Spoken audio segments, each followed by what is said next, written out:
happening, guys? Troy Skinny from TroyWins.com. This is episode 2 of the Troy Wins Podcast. If you tuned in last week, you saw some winners. And guys, that is the number one goal of this podcast, is to not only give out winners, but it's to teach people how to gamble. Guys, that's so important when it comes to sports betting. I can tell you right now, hundreds and hundreds of thousands of you are still doing parlays. You're still betting without really having a strategy, without having a money management strategy, and you just can't do it, guys. I'm telling you, you are going to throw away more money than you ever thought was possible. You know why I know this? Because I did it. Guys, I'm 37 years old. I started gambling when I was 16 years old. I'm not kidding you. I got into this industry when I was 16 years old. I was actually a construction grunt worker, sweeping out houses, sweeping out garages, and I got a phone call from a 1-800 number based out of New York. I'm not making this up. This was back in the Western Union days, the MoneyGram days. There was no sports books in the U.S. other than Vegas. We used to wire money to sportsbook911.com was actually the listing. And if you wanted money out, they would Western Union the money back. But guys, I went through it. For 10 years, I lost upwards to $500,000. I was betting my college student loans. I was taking out loans from Money Tree. I was borrowing, you name it. I did it. I lost over $500,000. I got to that crossroads and I said, okay, timeout. Timeout. What am I going to do? Do I want to keep sports betting? Do I need to go to GA? What do I need to do? But I can't keep losing six figures a year betting on sports. It's not feasible. But I loved it too much. I love sports too much. I love the adrenaline. I loved all of that. So I couldn't get out of it. So I decided I got to start reading some books. And I read money management books. I read how to bet efficiently. I read all sorts of books and came up with this idea. And fast forward now, I'm a handicapper. But not only am I a handicapper, I'm a consultant. I teach people how to bet on sports, guys. I teach you the money management. I teach you, I don't care if you're a $10 player or a $10,000 player, I can help you build a system that works, guys. And that's what we've done. We've created TroyWins.com. Yes, it's named after me, but it's not just about me. We've got 15 full-time employees. We've got other cappers that specialize in UFC, prop bets, prize picks, you name it. One guy cannot handicap every sport. That is the truth. You know it. I know it. So why not use a service like ours? This is all we do, guys. I don't have a side hustle. I don't have another job. This is all I do. This is my career. And that's why TroyWins.com to me is the best in the industry. There's so many guys up there just popping up tents, popping up websites, calling basement handicappers. You're going to pay these guys. You're not going to get anything done. You're just not. I know that for fact. I see it all the time. I hear horror stories. I hear upsells. I hear all this kind of crap in the industry. Come to a guy. This is all I do, guys. This is all we do is specialize in betting on sports. I promise you, it's made me a hell of a living, and it can make you a hell of a living or even just a hell of a side hustle. I tell people all the time, if I could make you an extra $500 a month, that's an extra $6,000 a year that you didn't have. That pays your groceries, that pays for a vacation, you name it, guys. It's an unbelievable way to make a side income if you do it right. But there is the alternative. If you're losing $5, $6, $7, $800 a month, guys, you're losing $6, $7, $8, $9,000 a year. And for a lot of you, that's a lot of money. When you're betting those $25 lottery tickets, those $25 parlays, you don't realize how quickly that can add up. You lose 4 of those, that's $100. And the likelihood that you're going to hit one is 1 in a million. Let's just be real. So again, follow the system. That's how I got into it, guys. And I'm here to help you guys out. So if you have any questions, concerns, go to my website, TroyWins.com. There's a phone number on there. You can get me directly, and I'm happy to help you out. Recapping yesterday, we had a great day. We went 3-1. We knocked dead yet another 50-unit play. What is a 50-unit play? A 50-unit play is our max play, guys. Those are hitting now 45 wins and 14 losses. Are you kidding me? That is 100% documented. 45 and 14 on our 50-unit max plays. The New York Yankees take care of the Dodgers. Yesterday, we gave you the free pick winner with the Seattle Kraken. That was an 8-2 victory. 8-2, guys, in hockey. We gave you that free on our Instagram. 8-2 in Montreal. A lot of people go, wait a minute, well, how did you know that? Guys, this is, again, all I do. I'm listening to the radio all day long out here in Seattle, talking and listening to people, reading podcasts, listening to podcasts, reading blogs, reading The Athletic. It's a great resource. We just knew that this was a really bad matchup for Montreal. They haven't been playing well at home. The Kraken have had such a tough schedule leading up to this Montreal game. This was kind of that like, oh, we finally get to play a team that isn't, the premier top 10 teams in hockey. So we knew the Kraken were itching to get on the ice and play a team after they've been just, like I said, playing a gauntlet of a schedule. So we had this one circled. We had it circled now for over a week. We threw our hard-earned money on it. We get an 8-2 victory. So I like to tell people we're not a stats and trends business. Stats and trends just don't hold up in this industry, guys. They don't. I promise you. So again, listening to podcasts, listening to local radio shows, reading blogs, trying to get into the psychology of these teams is so huge when it comes to making accurate predictions. And again, we're not going to hit every game. We never do, right?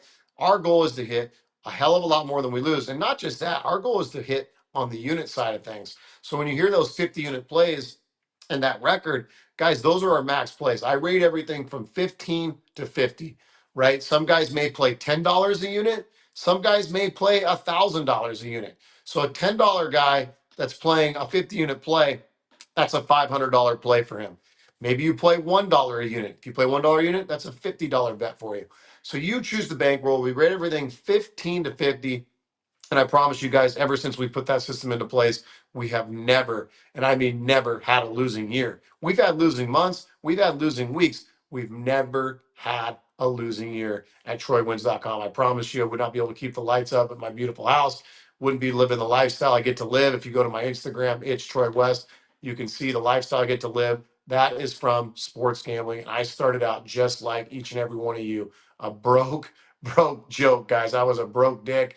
Again, like I said, I was borrowing from everybody. I was applying for every student loan that University of Washington would give me, and I was putting them on 10-team parlays, hoping to hit one.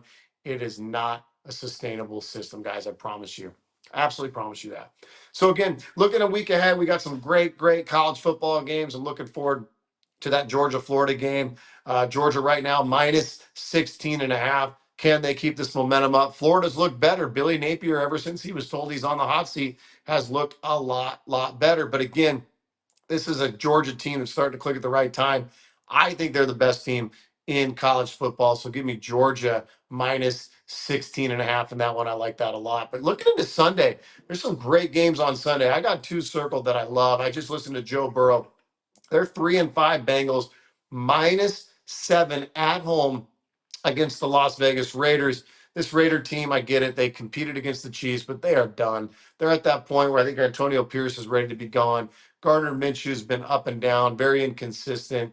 Give me Joe Burrow and the Bengals -7. Again, had this game circled for a while. Burrow knows this is do or die for the Bengals. They're going to bring their A game against a bad Raiders team. The secondary for the Raiders is banged up. I like Burrow in a big way. 42-17. Give me the Bengals. Also on Sunday, a lot of weird lines. I'm really curious to see what happens with that Atlanta Dallas line. Dallas gets some guys back, but my God, that line's only 2.5, 3. That's a weird line to me, especially the way that Dallas defends the run. You got to assume Bijan Robinson's going to have a heyday. Big stay away game for me, guys. When you see these lines that look so freaking obvious, that's a stay away game all day long. So again, that's one thing I want to help you guys out throughout this podcast is, the obvious bettors looking at a lot of these lines and going, wait a minute. I'll give you an example. Tomorrow night, Thursday, the 2-6 Jets, guys, the 2-6 Jets are -2 at home against the Houston Texans. So everybody's going, oh my God, I'm getting the Texans as an underdog. Look, I get it. The Jets burned me last week. But I'll tell you what, they're probably going to win tomorrow. That is a trap game to take the Houston Texans, guys. The public money will be all over Houston, and Aaron Rodgers will finally have a good game. He'll finally shut the critics up. Devontae Adams will have a good game, and the New York Jets are going to win. I just got a feeling. My money won't be on it, but I got a feeling I mean, again, guys, how can you justify the 2-6 Jets from what you've seen the last few weeks and make them a favorite over a good Houston Texans team? I just don't get it. That's an interesting line. Another weird line. The 6-2 Commanders only laying 3.5 against the Giants. Yes, they're on the road, but the Giants' home field advantage not a relevant thing. Never has been. They're 0-4 at home this year. Gosh, that's another again weird line. Probably stay away from it. Why are the Commanders, who are 6-2 on the race with the Eagles to win the NFC East. I would again stay away, guys. That's a trap line. I love talking about trap lines. Just does not make sense to me. Bears at the Cardinals. That's going to be a great game. Cardinals -1 right now. They're playing better football. They're right at the top of the NFC West. That what a great division we have there.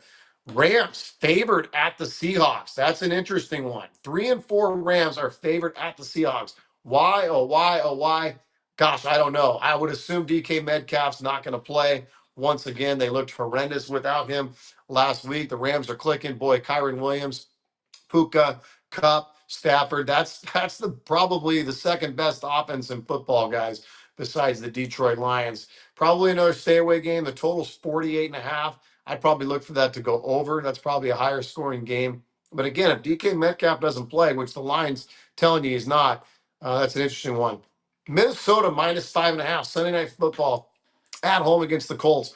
Joe Flacco gets the nod. He's going to get the starting job for the rest of the year. How is that even possible? Look, I get it. Anthony Richardson has not been good this year, but guys, there's been a lot of quarterbacks out there that started out as rookies that haven't been good that turned around their careers. Look at Baker Mayfield. I mean, look at what he's done, given a second chance. I just think right now, Richardson, if I'm the coach, I get what he did tapping out last week. That was ugly. I get it. But you got to ride or die with that guy. Let him lick his wounds. Let him develop. Let him get better. Look, they're not going anywhere. They're 4-4. They're 1-3 on the road. They're not going anywhere anyway. So let this guy. You know what you got with Joe Flacco. You've got a journeyman. He's a good quarterback. He's a great backup. But you know what you got with him. Let Richardson. Let Richardson get out there and continue to develop. I mean, come on. The guy hasn't even. He didn't play a full season last year. He's been banged up this year. I don't see why you hang it up on him already. I just think that's a poor move by the Colts. And then Monday Night Football, you got the 7-0 Chiefs. That's a big line, -9 at home. But again, the Buccaneers banged up as heck. Can Baker Mayfield go in on Monday night? It'll be interesting to see how DeAndre Hopkins affects that team. I don't necessarily agree with that move. If I was the Chiefs, I would have gone after a Deontay Johnson like the Ravens did. I would have went out and grabbed an Amari Cooper, something like that. But maybe DeAndre Hopkins, maybe he revamps his career in Kansas City. I just don't see it. I'm not a huge fan of that move. So again, guys, NFL slate, find those trap games, stay away from them. Look, sometimes the public's going to hit. I get it. Sometimes the Texans may win tomorrow and I'm eating crow. But again, I just think when you see those lines that make you go, wait a minute, why is that line like that? I'm staying away from it. So those are some of the key points. Again, guys, check out the website, TroyWins.com. Happy to help you out. We'll consult with you for free. Again, the Instagram is It's Troy West. I appreciate you guys turning in to episode 2 of the Troy Wins Podcast. The goal of this podcast is to help the gambling public. Each and every episode, I'll be giving out new information to help you guys out. So appreciate you listening in. We'll be back with you again on Friday. You guys have a good Wednesday. We'll talk to you soon.